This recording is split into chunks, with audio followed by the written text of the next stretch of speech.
Alright, hey everyone. Welcome to another video series for my Blind 75 series where I'm going over some of the top leak code questions. Today we are going to be going over problem number 125, valid palindrome, which is going to involve strings and regex. So first let me go ahead and explain what a string is. If you don't know, this explains it pretty well.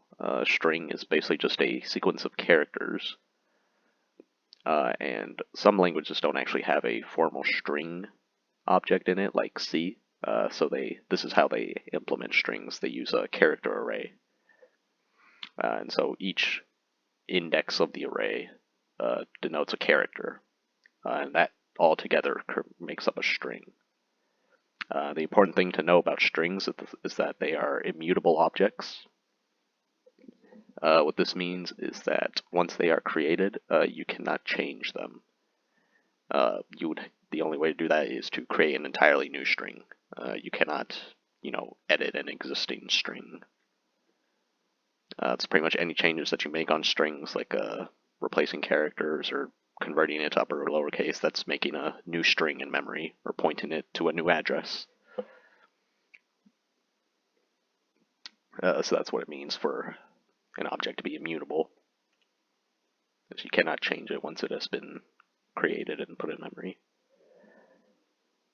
Okay, so now let's go ahead and read this problem.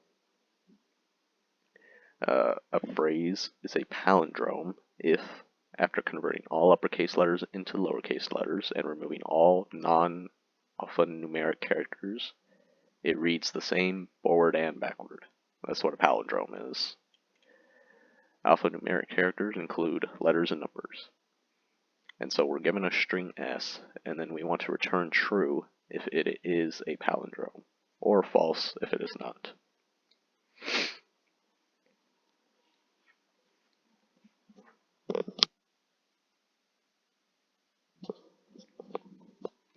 Okay, so you can see right here, we have got this first example. Our input string is a man, a plan, a canal, Panama. And we should be outputting true right here, because if we reverse this, you'll see that it's the same forwards and backwards. So this is a man, a plan, a canal, Panama. Sorry, that was kind of trippy to do that. But yes, it is the same forwards and backwards. And then example 2, race a car. So this should be false. This is not a palindrome. You can see that if we go backwards, this is R-A-C-A, and it should be R-A-C-E. So, and then if we have an empty string, then that should also output true, since we would just get an empty string back if we reverse this. Okay, and then we have our length constraints, and then we are ensured that our string passed in consists of only the printable ASCII characters. And if you guys don't know, let me go ahead and show you what the ASCII characters are. I think this might be it. This is kind of not the best view. Maybe this. Okay, let me just try going to images. See if there's a good image for you guys. Yes, right here. So you can see right here, each number corresponds to a character. And that's why we can go from int to char very easily, since these would be equal to each other in a programming language. This is how they are encoded. And you can see that some of these are not actually, printable characters, like these right here, but all these are, like our numbers and letters and symbols. And so we're ensured that only the printable ones are what will be given. Okay, so let's go ahead and start off with a Java solution.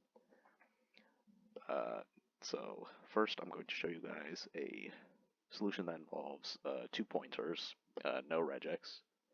It's pretty simple. So first, we're given a string. Let's go ahead and convert it to lowercase. So that way we don't have to worry about, differing cases in the string that we're given. Like this one right here, there's capital and lowercase mixed in. So it's better to just get it to lowercase and work it all as the same.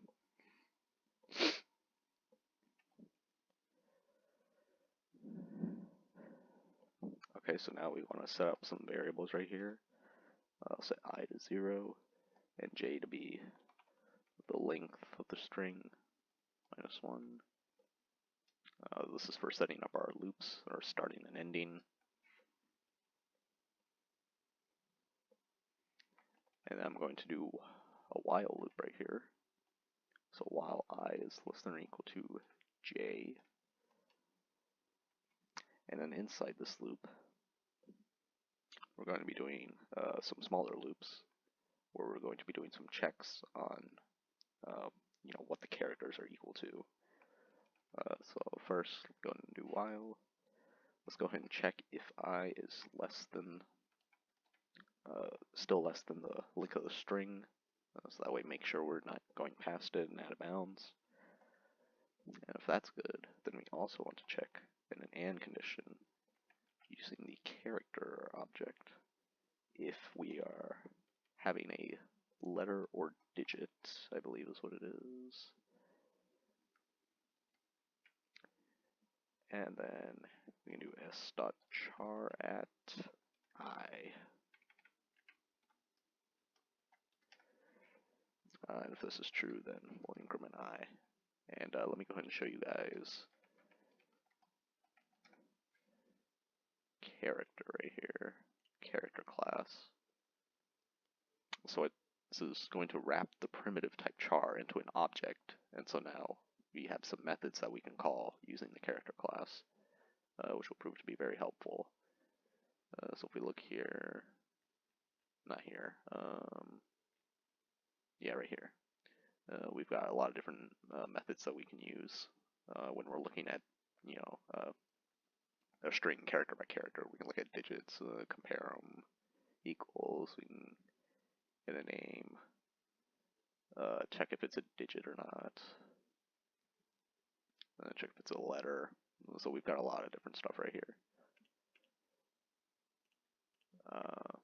And so what we are using is we're checking if current letter that we're on, which is going to be s.char.i, so that gets the current letter that we're on, and we're checking if it is not, right here, denoted by this not, if the character is not a letter or a digit.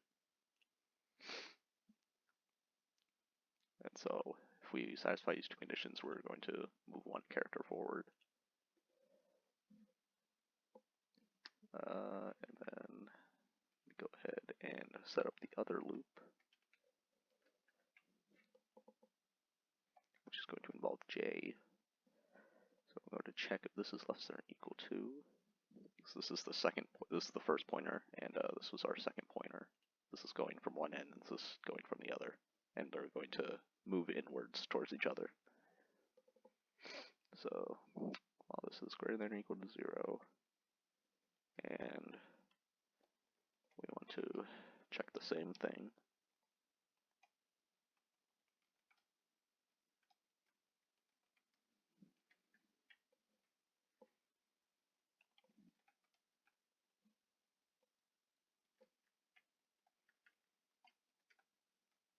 And if those conditions are satisfied, then we want to increment this or decrement this down. So this is moving to the left, and this is moving to the right of a string. Okay. So now, once we've exited both of these loops right here, we'll know that the pointers have met or passed each other. And so then we want to do a check. If I is less than s.length, and j is greater than or equal to 0, and then also we want to check if the s dot char at I does not equal s dot char at j. If this is the case, return false. Otherwise, we can just do I plus plus and j minus minus.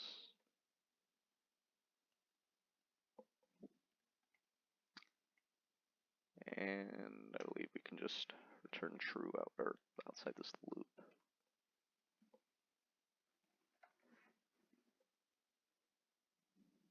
Okay, so you can see that first we're checking that I is less than or equal to j for our pointers, which we initialized up here to be on opposite ends of each other. And so for each pointer, we're checking if they are in bounds and if they are not a letter or digit, in which case we'll just skip over that one. So for instance, in this example, this would skip over this colon right here if it was going through this. So this ensures that we're only checking letters or numbers with each other. And so once we've done that, when we're actually checking right here, checking that both of the indexes are in bound and that the characters are not equal to each other. And if they're not, then we don't have a palindrome, because they should, if they're on both ends of each other, then they should match all the way through from one end to the other. You can see right here in this example. And then we're just moving the pointers along for our main loop right here, which is what these do. And then we just return true if this doesn't ever return false.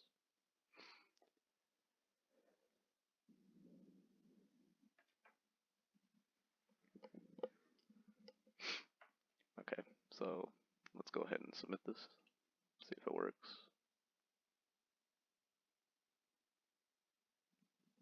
I accidentally put two ands. Sorry about that.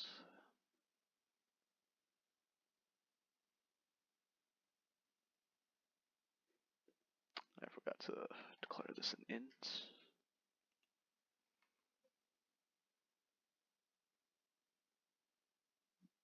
There you go. It's a pretty fast solution, only 6 milliseconds. And our space complexity for this is constant, since we're not using any like other string or data type or whatever. We're just working on the string that we have, just doing some checks with it.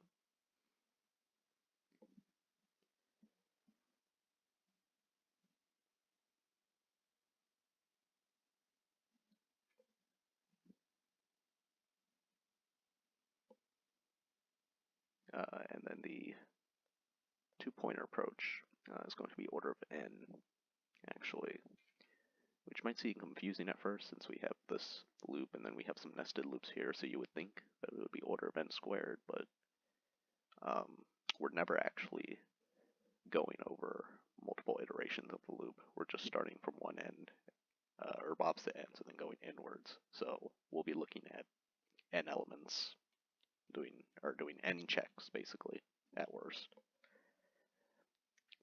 That's basically what's happening. So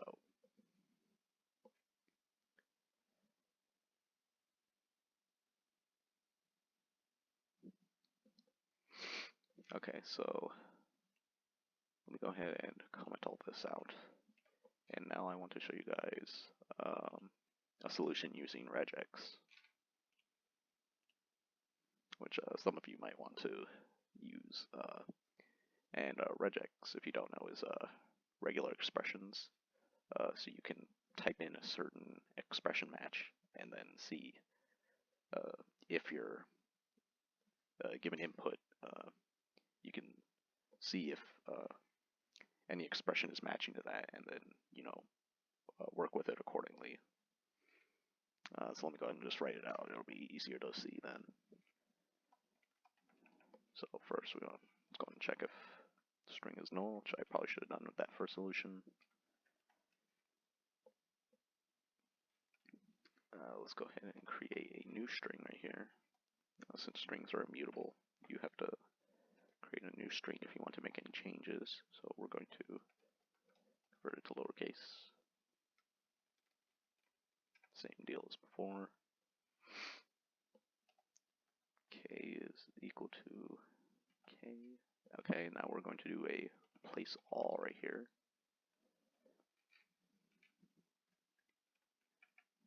String also has a lot of good methods that we can use. So first, let me go ahead and so this is where we're going to put our regular expression. It kind of goes like this. Caret, and then A through Z, 0 through 9. So what this is doing is it's checking.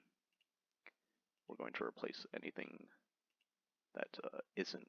Caret means is not, and then A through Z is obviously any letter, and then 0 through 9 is any digit. So I'm going to replace anything that isn't a letter or a digit just with a space, or an empty character, not a space, sorry. And let me actually show you guys, let's see, maybe it's up here.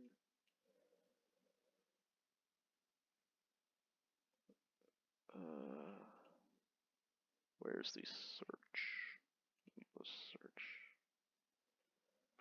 It might be up here somewhere.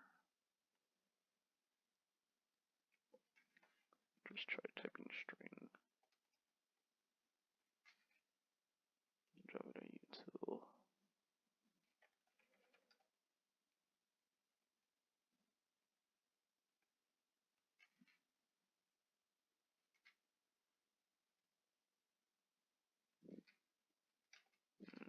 Okay, this doesn't quite show it.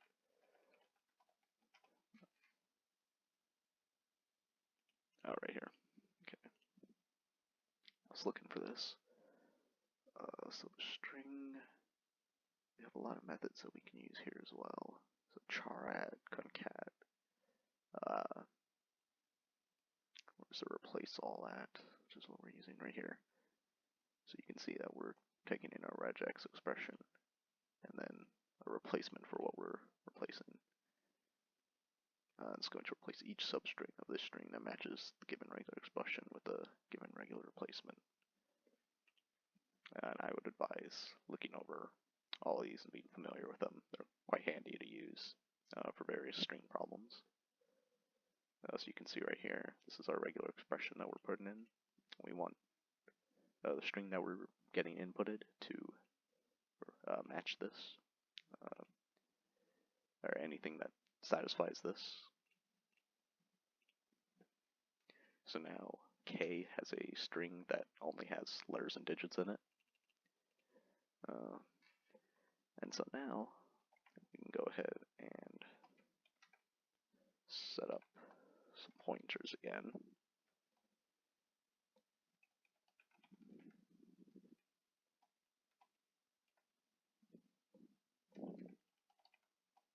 Going to our main loop right here.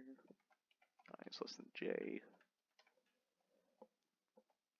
And now we can just do a simple check right here. We don't need to check if there are letters or digits or not. We can just do straight up if the char at I is equal to the char at J.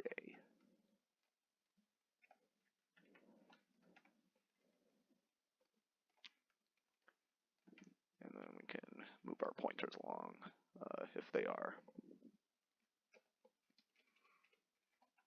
Otherwise, we're going to want to return false, because that means it's not a palindrome.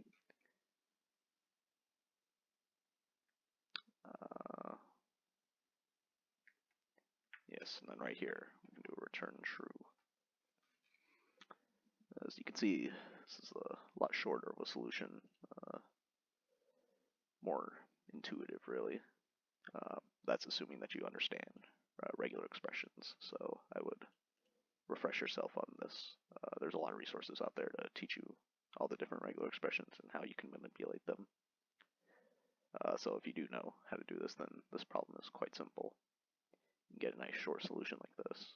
So in our main loop, we're not having to do this check that we did up here for if they're letters or digits, because the string that we have, we already ensured that it only has letters or digits, because we've replaced any non-letters or digits with an empty character. So we can just check if they're equal to each other. If they are, then they'll just keep moving along. And if they find an instance where they're not, then we know we don't have a palindrome. So I'm going to try and submit this. Okay, forgot the I.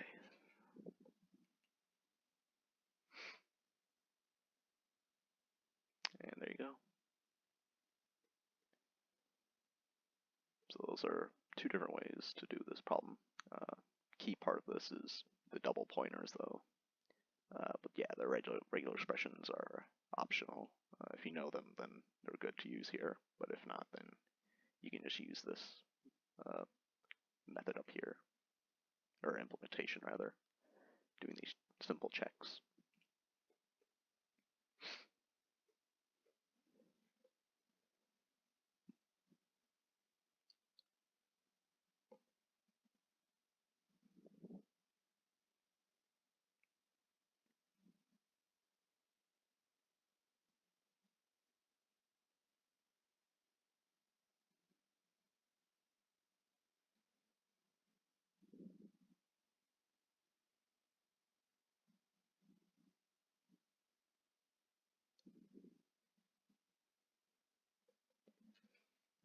Okay, so now let me go ahead and show you guys a Python solution for this problem. And I'll show you two different ways to do this here as well. Both of them have the optimal complexities, though. So first, let's go ahead and start off with just a variable. Let's call it cleans. It's an empty character, empty string, I mean. And then we're going to want to loop through all the characters in the string. So you can do that like this.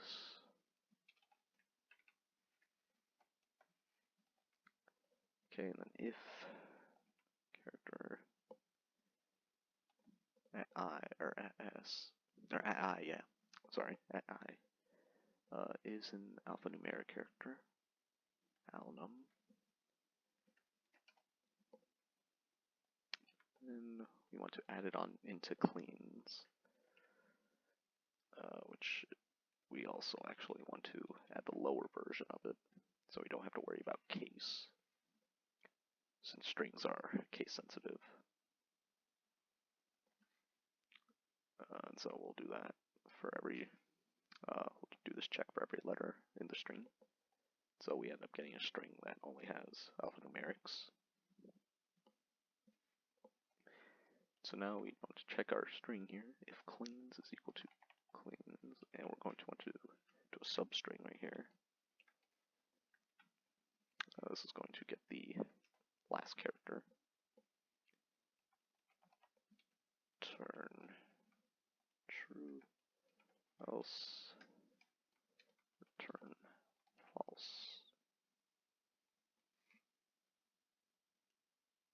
Actually, we can clean this up. We can just do a simple return statement. Cleans is equal to cleans, like this. There we go. So what this is doing, this is checking if our clean string is equal to the reverse of the clean string. So this is going from the end of the string and then going backwards. And they're checking if these are equal to each other. It's a pretty nice way of doing it. Very simple. And actually, I believe if we look at Python substring,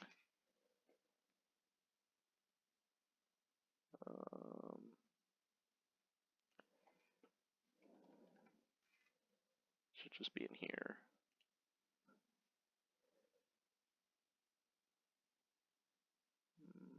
Let's see. Let me just try searching for substring.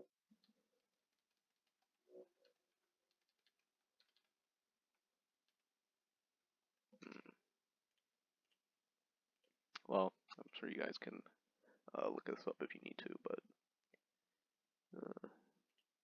the names of the methods differ slightly for Python strings. Actually, let me just see here if it's in here. Yeah, it might be in here.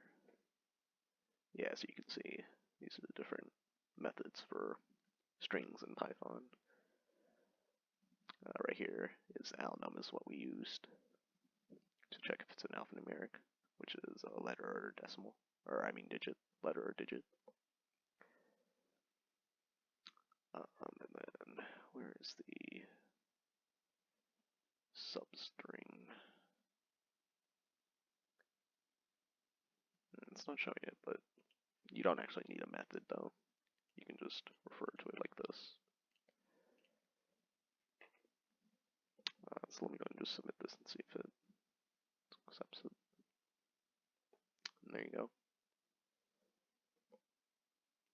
So that's one solution, which is going to be order of n.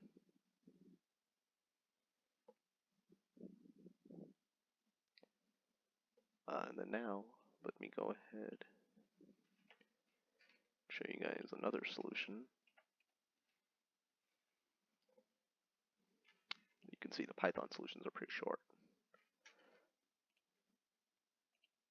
No regex even, so.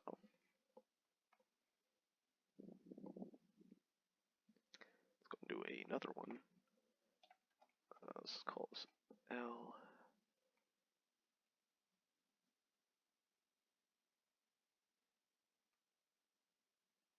Then R equals length S minus 1. So this is left and right. 2 pointers. And then while left is less than right, we can do if not the character at L, if it's not an alpha num.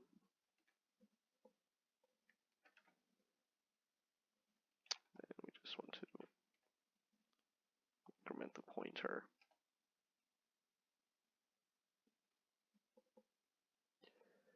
Same deal right here.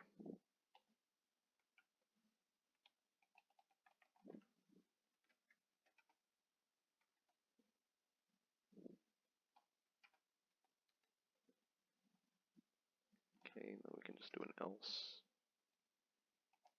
If character at L,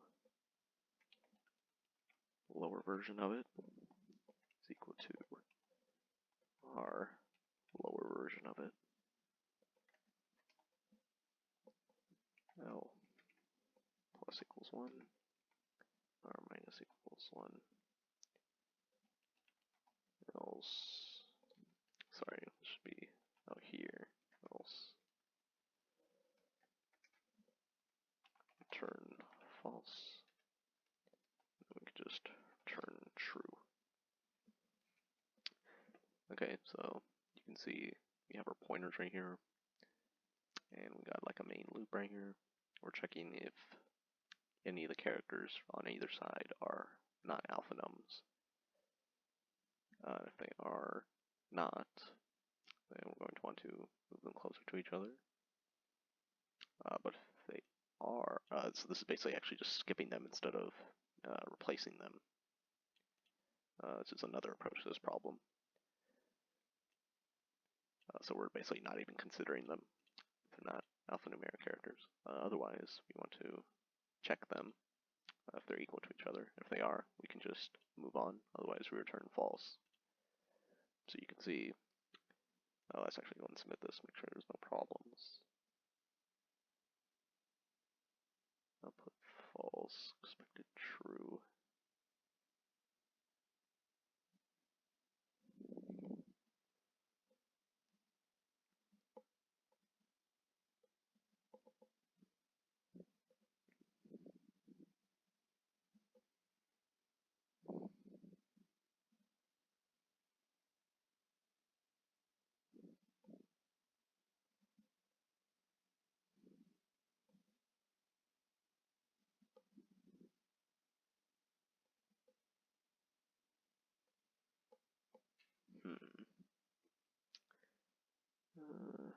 sure why that's wrong.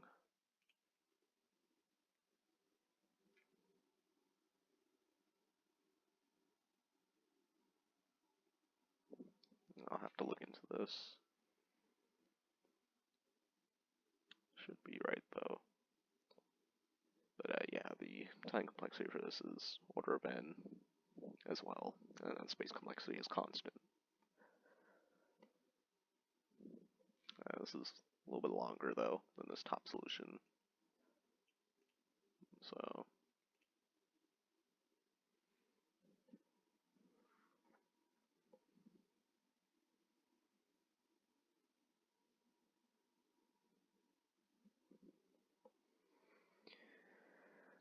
yeah, I'm not sure why that solution doesn't work. I'll probably just have a indent error somewhere. Let me go ahead and show you guys a C++ solution as well, so this video doesn't get too long.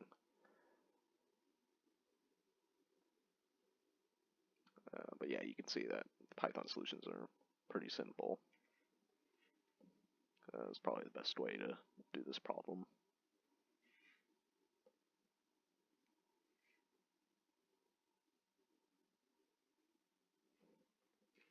Okay, so C++ is a little bit different, but still using the same two-pointer approach.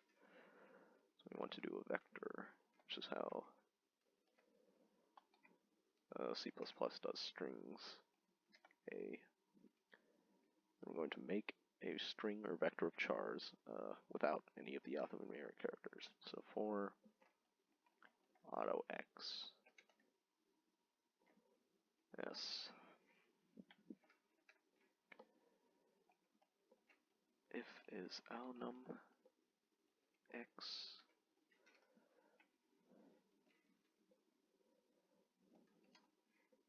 then a dot push back to lower x. Okay, now you can see there's some weird stuff going on right here. So C++ auto.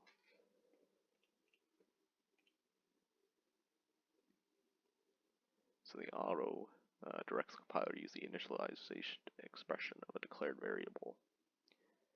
So we're not actually having to, in a loop, we're not having to declare, int I equals 0. This will declare for us like that. It'll set up x for us. And then we're checking if, and it'll also do the type, so we don't have to specify that because s is a string, so it knows to set up, it knows that we're looping a string, so it knows to set x to character. So if is alnum x, then we have our vector char, which is pushback. So C++ pushback.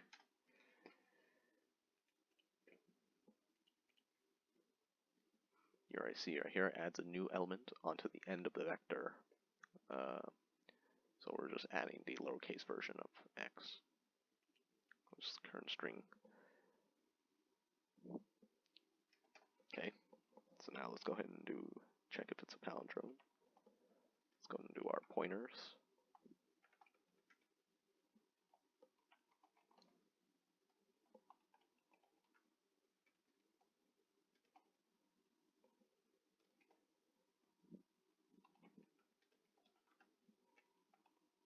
Check if low is less than high.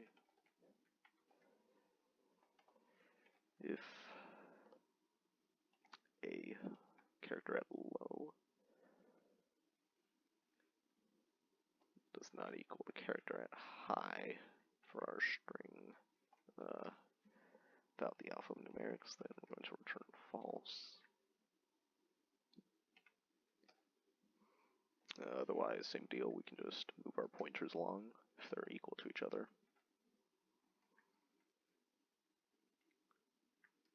And then we can just return true.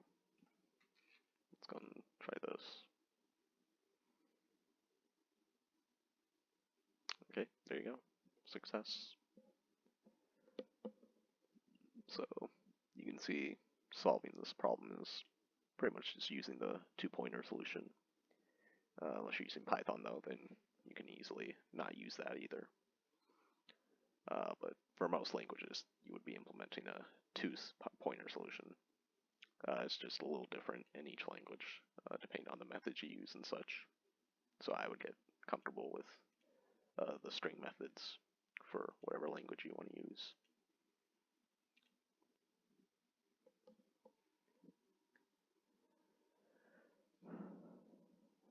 Okay, so I think that's going to be it for this video. I've went over solutions to this in 3 different languages. I explained a little bit about strings and characters, regex and ASCII. And then next video we'll be going over a similar problem to this, the valid parentheses, which also involves strings, but are also involved using another data structure called the stack. So I want to get into that so we can go over as many different data structures as possible. That one will also be pretty simple to understand. If you've already got a good understanding of strings, then and also stacks, and use those, then it'll be simple. But yeah, so thank you guys for watching today. Hope you learned something. And I will catch you guys in the next video. So, thank you guys. Bye.